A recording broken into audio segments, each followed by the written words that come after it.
Now at 5, a San Antonio man indicted for allegedly shooting at San Antonio police. The long list of charges he's facing and how much time he's looking at in prison. Another arrest made in the North Star Mall shooting. How police say the public helped put this woman behind bars. And a correctional officer killed on the job. Now his family wants to know how that was even possible.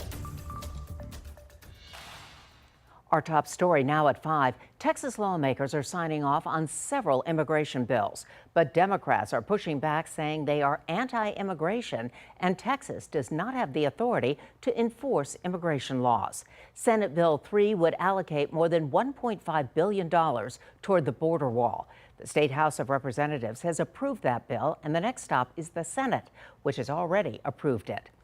And Senate Bill 4 would make it a misdemeanor to enter Texas illegally. It would also allow Texas peace officers to arrest undocumented migrants. That bill has already passed and is heading to the governor's desk. And now Democrats in the U.S. Congress are vowing to fight back and want the Department of Justice ready to sue. KENS 5's Andrew Moore spoke to those members of Congress today. Andrew.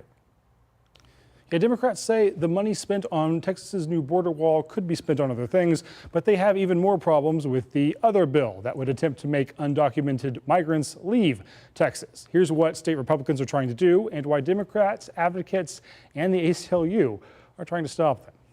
SB 4 is a Texas solution to a Texas problem. There's nothing unfair about ordering someone back from where they came if they arrived here illegally. SB 4 would allow Texas judges to order migrants to return to their home country if the migrant entered Texas illegally. Beforehand, law enforcement agencies would be required to determine if they were illegal by using state and federal databases. But the bill is not clear on exactly how those migrants would be identified or when the officer could arrest them.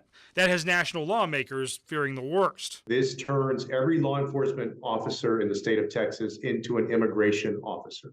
Congressman Joaquin Castro and Greg Casar, along with State Rep Victoria Criado, held a news conference to push back against the bill. Casar says many police may not want to be involved. Turning our police officers against our own community isn't something our police officers want to do. And Castro says he wants to see legal action if it's signed by the governor. We'll absolutely ask the Department of Justice and the Biden administration to do everything they can. Texas Representative David Spiller defended the bill yesterday by saying an officer would need to have probable cause to arrest someone for entering the country illegally, and they couldn't just stop them on the street. If I walk to a construction site and I see construction workers, I have no probable cause or reasonable suspicion that anyone is here illegally. It was still not clear what an officer would specifically need to make an arrest.